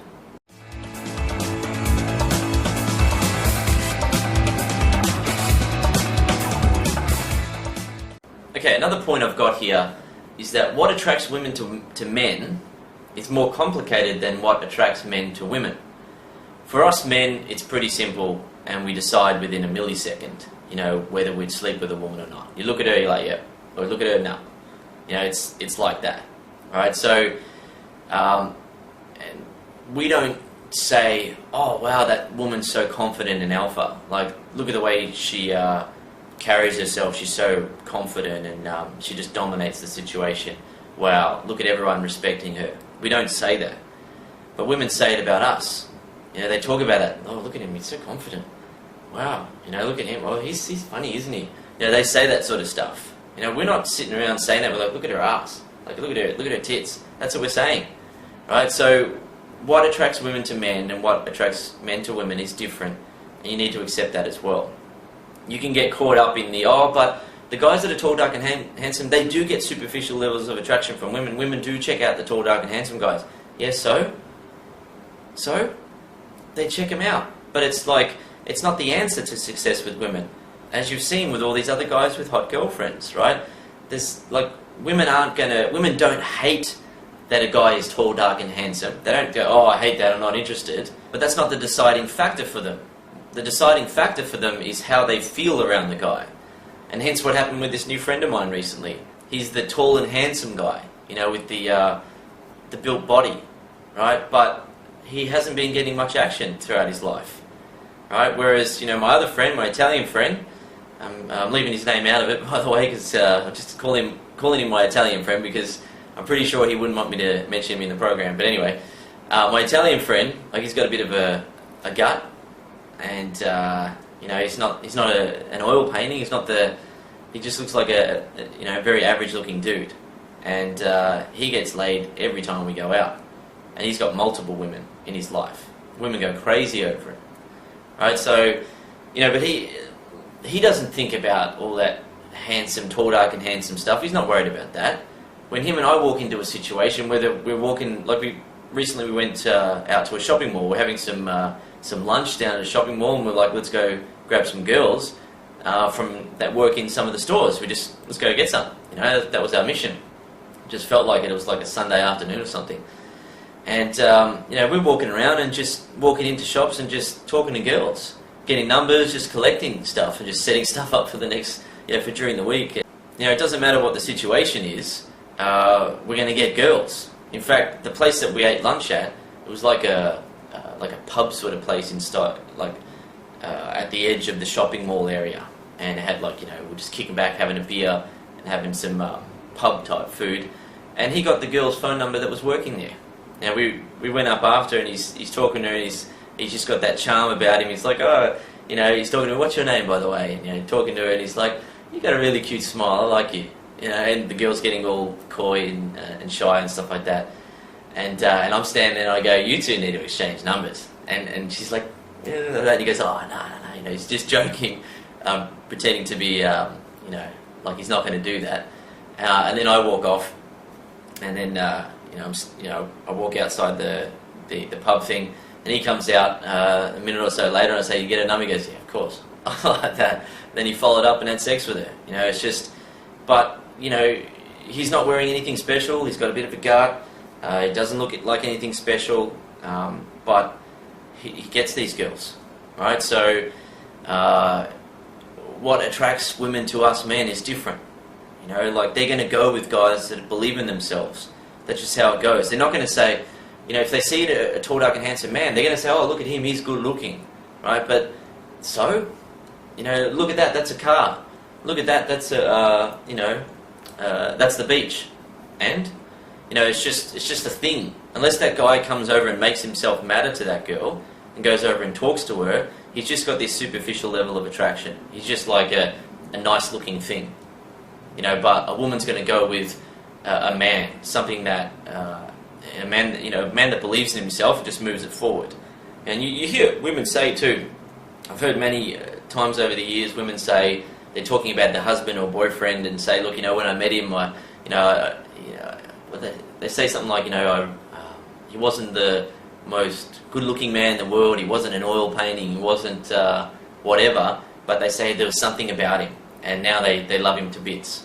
You know, so yeah, you can go through the world and you can be worrying about all that stuff, and it's difficult to not worry about it for a lot of guys because people do behave very superficially. You know, they say things and they talk as though, like you'll hear women say like good looking, hot, sexy, abs. They'll say all this sort of stuff, and then the women will dress really stylishly and they'll want to look like they're living this amazing lifestyle, and guys will look at them and they'll think, "I can't get that." You know, she's going to have such high expectations. But look at her boyfriend. Look at the photos of her boyfriend on Facebook. You know, look at the guys that she's been sleeping with. You know, they're just ordinary dudes. You know, as long as you present yourself in a compatible way, then you can have these girls. You know, and what I mean by present yourself in a compatible way is that if you want to attract hot, really stylish women, then don't go up and talk to them dressed like a nerd, like a I don't know, really shabby or whatever. Present yourself fairly well, but don't go overboard. You don't need to go overboard. Just generally well, as long as you don't look like an idiot. You know, you don't look like a misfit, like you don't belong in that particular scene. Then yeah, you're done.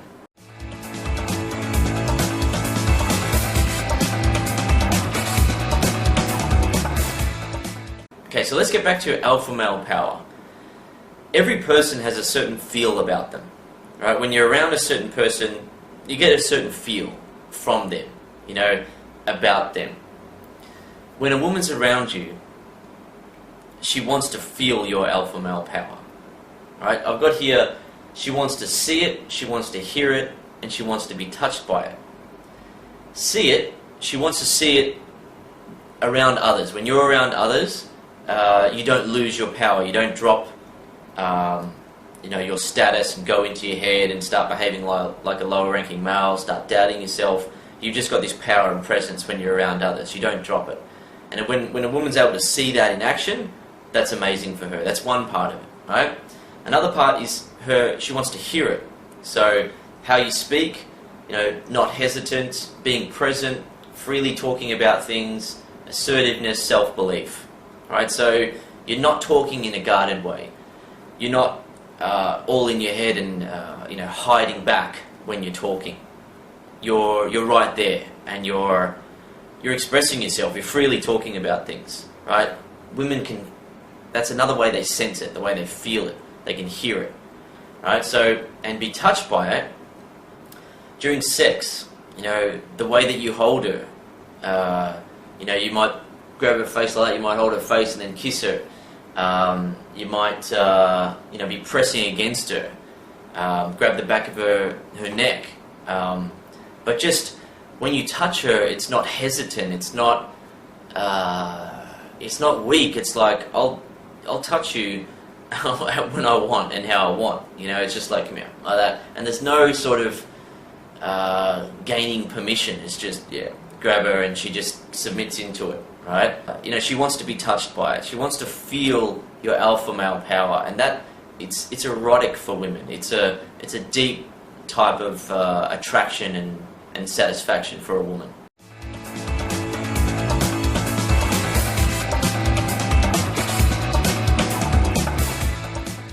Okay, so let's talk about the foundation of your thinking in terms of women, dating, success with women, things like that, right? So your perception of what matters, what the truth is, and you know, what it takes to be successful with women. Now, the thing is, if your foundation of thinking is based on TV and what you've seen in the movies, then you're going to experience insecurities, you're going to experience self-doubt and all that sort of stuff. It's going to be very confusing.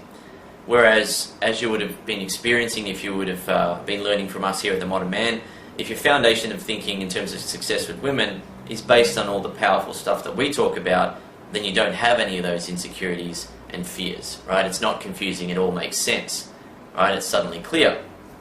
So what I'm going to do is I'm going to give you some examples of stuff that you may or may not have noticed when watching TV, and explain, just highlight that, how it can actually mess with your head without you even knowing about it, right? So what I got here is TV advertisements. Now, when you see women in TV advertisements, right, when women are being sexual, I got here, they're usually in a position of dominance or looking empowered, right? So whenever you see women in TV ads, and look, this might change in 15 years' time or whatever, but for a long time, whenever you see a woman in a TV ad and it's a sexual thing, she's going to be in a position of dominance, like pulling the guy around by his tie, you know, dominating the guy, or she's going to be looking very empowered. So you don't see women being submissive and, like, you know, the man walking into the kitchen and telling her to clean up and stuff like that, and her saying, oh, you know, then cleaning up for him, or her cleaning up and then the man, you know, stroking the back of her hair, you know, and saying, good girl, you know, come here, give you a kiss. And you don't see that sort of dominance of a man over a woman in these ads, right? You don't see her bending over and copying it. You see her pushing a man down onto the couch and then dominating, kissing him, taking control, right? Because if these companies release TV ads with women being dominated, then people are going to complain. And in most places around the world, all it takes is a few complaints for an ad to be removed off the airwaves, you know. So it's going to be a waste of time and money for them, and potentially brand damage for them as well, right?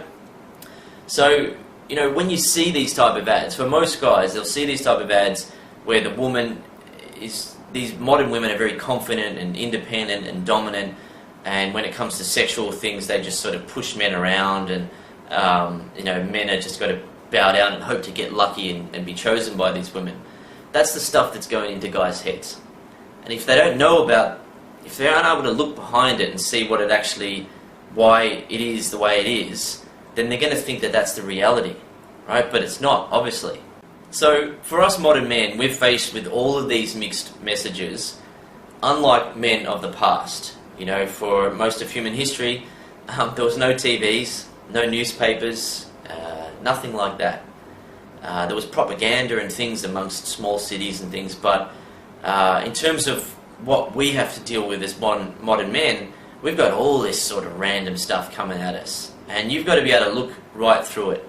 You've got to be able to see it for what it is and stop it right there. And just go, okay, I know the way that things really work. They can do whatever they want with their TV ads. They can do whatever they want with their TV sitcoms, with the writers going, oh, that'll be entertaining. Yeah, that'll get people watching our show. Yeah, and then we'll get the girl to do this, you know, like... and you see it too in the TV sitcoms, the way that these writers write. And they write based on the insecurities of most people. They get guys behaving in like super nice guys and being really insecure. It's all in there. And then the nice guys end up winning in the end, and the girl chooses them and they get married, and it's like, it's not how it works, man. But the nice guys see this, and you know, they see that if they keep behaving really, really nice, then eventually the girl will crack, and she'll just, you know, take pity on them, and it's not how it works. Right? Sure, sometimes it'll work like that, but that's not the way to be successful with women. Like, you don't have to spend months or years trying to court a woman. You can have her phone number within a minute. You can have sex with her within an hour. Alright, so they can do whatever they want with their TV ads, but you can block it. You can just say, okay, alright, that is what it is, and there's reasons why they're doing it that way, but I'm not going to get messed up by that sort of stuff. I'm not going to be made to be insecure by listening to all these things that they say on TV ads or random things that they say in TV sitcoms. You know, that is what it is, right? I'm going to separate myself from that. Alright, so another example is, I mentioned this earlier, the wow reaction in movies and TV ads. So, the deodorant example, the guy's, he puts on the deodorant, he's got all these girls jumping all over him and following him. So many movies where the girl looks at the guy and, she holds eye contact, or even this one. It's like the girl's walking along and she drops something, and then the guy goes and helps her and picks it up, and then they start talking and they start a romance. If you've ever experienced that in the real world, when a girl drops something, if you go to pick it up and help her out, she's so embarrassed and nervous that she just gets it and runs off. She wants to get out of there because she feels like an idiot. It's not this, and eye contact, holds for like 2 or 3 seconds, and it's like, oh, hi, what's your name? And all that sort of stuff. Or you bump into her and coffee goes on her, and she's like, oh, never mind, what's your name? What's your phone number? And let's get married. It's like you bump into a girl, she's like, and walks off. So if you look at what is being shown to you on TV and in movies as reality, and that's the foundation of your thinking, and that really seeps into the foundation of your thinking, then you're going to be confused. You're going to feel like there's something wrong with the way that you're doing things, and life's weird, and why aren't girls doing what they do on TV and in the movies? So what you've got to do is stop waiting for the movie moment to happen. Stop waiting for some serendipitous moment, or whatever they call it, where you bump into a girl and a romance blossoms and stuff like that. Stop waiting for the movie moments to happen and actually go over and make something happen. Alright? You got to take the reins. It's like, what do I want? I like that girl over there, I want to go and talk to her. You got to make something happen. Open up a moment, make something happen. Another note to add on to this is that I've got here, the reality is that most women are way too afraid to show that much interest like they do in the ads and the movies and stuff, because they're insecure, as I mentioned earlier, like they don't want to seem too keen, and because they don't know if you're a worthy guy or not. So if they showed that type of interest and they welcomed all these guys over, like they do in the TV sitcoms and the movies and stuff, with their body language and gestures and stuff, if they did that, they'd be attracting lesser men.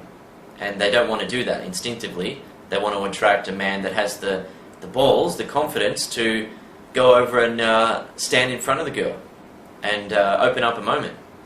Because, and that's the best strategy for success with women, is to get in front of the girl and give her an opportunity to feel you. She can have an interaction with you, and she's instinctively and unconsciously assessing your confidence level, your masculinity, your social intelligence, your vibe, who you are as a person. All that's just happening throughout the conversation. It's like what we said in the Ultimate Guide to Conversation. What is conversation in terms of success with women? And we're saying it's the thing that happens to keep the two humans together long enough for all the other communication to take place. So all these words are being exchanged, but it's just it keeps you together long enough for all the other stuff to be communicated. How cool is this person? How trustworthy is this person? How attractive is this person? Right? All that sort of stuff.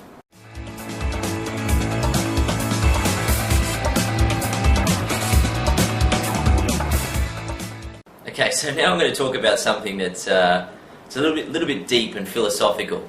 It's something that sort of things that I think about a lot, but there's never really been any place to talk about this in any Modern Man program to date. So, but now that we're talking about power, I think that it's very fitting to talk about this.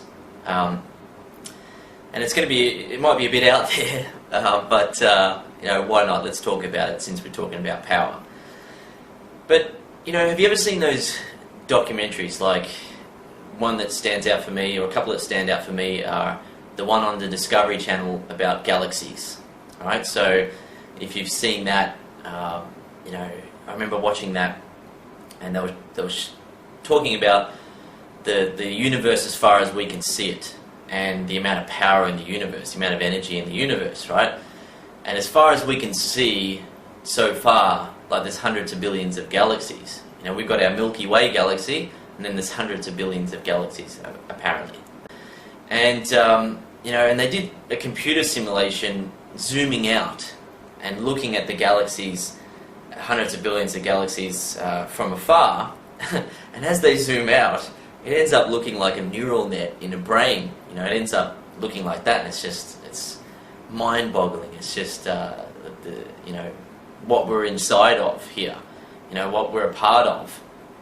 And, you know, it occurred to me that, you know, at that moment, because I also watched a documentary series. It's an old one by Carl Sagan, Cosmos. And one of the things he said in that is that he said, he was in some class and he was talking to some kids about you know, the planets and the solar system and all that sort of stuff.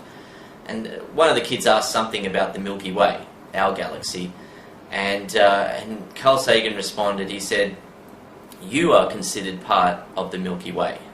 All right, so it was it was something that stood out for me, and it's like, you know, we're in this galaxy here, and we're in this big universe, and it's just all this energy and power, right? And it's like, I'm considered part of the Milky Way. I'm part of this. And so is everyone else. You know, we're all here together in this universe, and we're all a part of it. We all belong here for some reason. And, you know, in terms of bringing it back now, if I can, to you as a human being and your power, your alpha male power, but also your life power, your life force, right? What I got here is that you are a powerful being, and no matter what happens around you, you may have noticed, no matter what happens around you, your power remains, right? Your connection to the unlimited power around you remains, right? So, bringing it back further now to success with women, and you standing there talking to some girls, right? No matter what happens there in that moment, no matter what they do around you, whatever happens around you, you're there. You belong there. You're part of all this, and your power remains. Like, no one can take your power away from you. Of course, unless you die and all that sort of stuff, but who knows what happens then. But, you know, no one can take your power away from you. You're in that moment, and you can be there.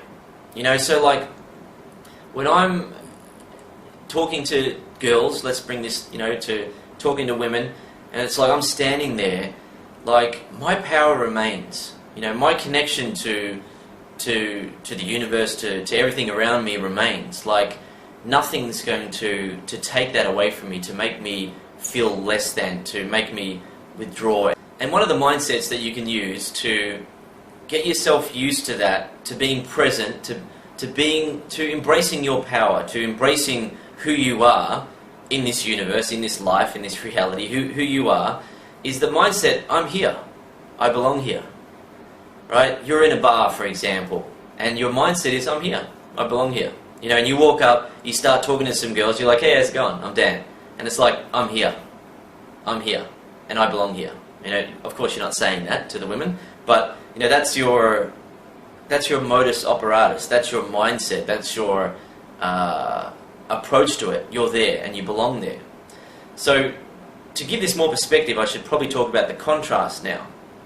What a lot of guys do, they'll go into a bar, for example, and they'll feel like they don't belong there. They'll feel out of place. They will withdraw in, and they will, you know, lose connection to their power, lose connection to their presence, you know, their potential presence, and they'll become less than. They'll become a less powerful being in that moment, in that situation. They won't feel like they belong. So, I don't know if that's too deep and philosophical and stuff, but I thought, since we're talking about power, I should probably make you aware of the unlimited power that appears to be around us, and it appears that you're a part of it, right? And that, you know, you can, as in your human form, here we are right now, you can be a powerful being, you can embrace your power, or you can withdraw and retreat and think that you're lesser than, and not be present in moments, not bring the real you right to the front and say, you know, I'm here, I belong here, and talk to the girls, and things are going on all around you, and it doesn't matter, nothing throws you off, nothing makes your power decrease. You know, you're there in that moment, and almost to the point where it's like, it's emanating, but, you know, if you can visualize it, it's like, you know, glowing almost, like, it's like, you know, who you are, whatever your name is, like, you're there, and people can feel it, he's there, you know, as opposed to those guys and the people, women and men, both have the same types of insecurities. They go in their head, and they withdraw, they retreat. You don't need to. Alright, so I hope you can understand what I'm saying by that. You know, it's a fairly deeply philosophical thing to think about, but to put it into more simple terms, you have access to power, and you are a powerful being, and you can either you know, suppress that and deny it, or you can bring it to the forefront and live it. It's like the quote from John Jones, the UFC fighter I was saying earlier, when he said, our biggest fear is not that we're inadequate, but we are powerful beyond measure. Don't fear success. When the opportunity comes, take it. You know, and it's not as if, I'm not saying like, you know, he's some sort of superhero and, you know, you got all these superpowers and stuff like that, but you have a certain type of power available to you as a human being, right? Now, you can either deny that, or you can live it, and you can walk through the world and accept it and bring it into situations with you. Okay, so another lesson we can derive from the UFC and the fighters in the UFC is, if you've ever watched the UFC and seen the intro to a bout, you know, to a fight coming up, they show you know, interviews with the individual fighters. Now, you'll often see the fighter saying, I'm going to knock him out, I'm going to put him to sleep, I'm either going to knock him out or submit him, you know, he can't beat me. You know, they're saying all these things, right? Because, and both of them are saying, both of them are being alpha about it, both of them have got the alpha male power as a result of thinking in a certain type of way. Now, they're both put to the ultimate test, you know, in the octagon, and, you know, what's interesting is that one of the guys, GSP, Georges St. Pierre, I think his name is, when he got the lead up to his fight with BJ Penn, which was quite a long time ago, but I was watching a replay recently, and Georges St. Pierre said, people can talk. He said something along the lines of this. He goes, people can talk, and when they're talking, they can make it all sound very interesting. He said, but when the pressure's on, when they're challenged, that's when they break. You know, and it was quite interesting that he said that, because, you know, he fought BJ Penn, and BJ Penn's like a two-time champion, I think he is, and an amazing athlete, you know, amazing fighter in mixed martial arts. And in that fight, BJ Penn actually did give up. Like, it got to the fourth round, and you know, in between the fourth and fifth round there, the break, they actually threw in the towel because he couldn't fight anymore. But leading up to the fight, BJ Penn was saying how he's going to, you know, he's going to destroy Georges St. Pierre. So the lesson to learn from that is that both of them are going through their life and going into those situations with alpha male power, with the alpha male mindset and thinking. Now, as I said earlier on though, we're not talking about fighting, we're talking about going over and talking to women. We're talking about just talking to people in general and being an alpha male. Alright, so you going over and talking to women, if you can have the same type of mindset that these guys have leading into their fights, you know, they're saying, you know, I'm invincible and all this sort of stuff, you know, they've got that utter belief about themselves, then, you know, if you walk up and talk to a girl, like, you're not in a fight. It's not such an extreme situation as being in the octagon in the UFC. It's you're walking over and having a conversation. and the girl might throw a little bit of challenge out to you. Wow. And that's not a big deal. Throw out what you want. My alpha male power remains. And that's what, like Georges St. Pierre was saying, is that people can talk all they want, but when the pressure's on, that's when they crack. Right? And it's true. You see some fighters in the UFC, they talk the talk, and then they get in there, and as soon as their opponent puts some pressure on them, their confidence starts to drop, and they start to retreat a bit. But then you see other ones that they retain their alpha male power. They retain their, go at it approach. They retain that forward moving alpha. It's like, I'm going after that objective. That's what I'm doing. Throw whatever you want to throw at me. It's not throwing me off. I'm going right towards the objective that I want. So can you understand what I'm saying? That some of these fighters will get in there, and regardless of the challenges that have been thrown at them, they'll retain their power. They'll retain their confidence, and it won't drop. Right? So if you can take that same approach to women, which is a million times easier than getting in there and having a mixed martial arts bout with another professional, right? You're just talking to a girl, right? So if you can retain your power, then wow, it's just so easy. I hope you can grasp that. But talking about that quote from GSP, where it was saying when the pressure's on, people crack. It's like guys in their private moments of introspection, they're picturing themselves approaching women, and they're confident in their mind, but then they get out there, and the challenges that are around them, the noise in the situation, the other people, their insecurities, all these things start popping up, and they go into their shell, they crack, they fold, and they can't retain their power. That's a weakness that you can get rid of. Like I've got here, for most guys, right? Guys that don't have the information that you're getting in terms of strength and power mindsets, right? For them, it only takes a few bad experiences with attempting to approach women for a man to go into his shell for a long time. So, for a guy that doesn't have the information that you have right now, and he goes out there and approaches women, and he just doesn't understand, that, okay, you need to be attractive to women, don't place them above you. If you go over and talk to a girl you're not compatible with, that's fine, you haven't got rejected, that's all good. He's going over there and he's doing all the wrong things and he's thinking the wrong things, has a few bad experiences where he tries to talk to girls and they don't show him much of a good response, and he doesn't get anything, and he goes into his shell for a long time. He thinks, well, there must be something wrong with him, or women are bitches, it's too hard, you got to be tall, dark and handsome, you got to be rich, you got to be famous, you got to be a superstar model or whatever. He starts thinking all these things, trying to come up with reasons as to why it's happening to him. So the bad experiences shape his personality into a fearful, lonely outsider. He turns into one of those type of guys in some sort of way. But the thing is, a different life, a good life, a life of confidence and power, is only a few good experiences away. With the other guy, a few bad experiences and he's got into his shell. For you, with the right mindsets now, the power mindsets that you have a few good experiences, you're heading in a completely different direction than these other guys, right? You're going into a world of power and confidence. This alpha male power that I'm talking about, this power that stays with you. Alright, but the thing is, I've got here, you literally need to go through a transformation, and you need to keep pushing until you have shed your old skin for good.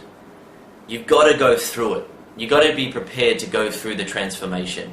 If you're prepared to go through the transformation, get the experiences that you need to get, and start to build on the power that you have, keep pushing through, right? Then you're going to get to the point where you shed your old skin and you step into this new life, this new way of living, compared to living the other way, the fearful way, the nervous way, the anxious way. Just leave all that behind.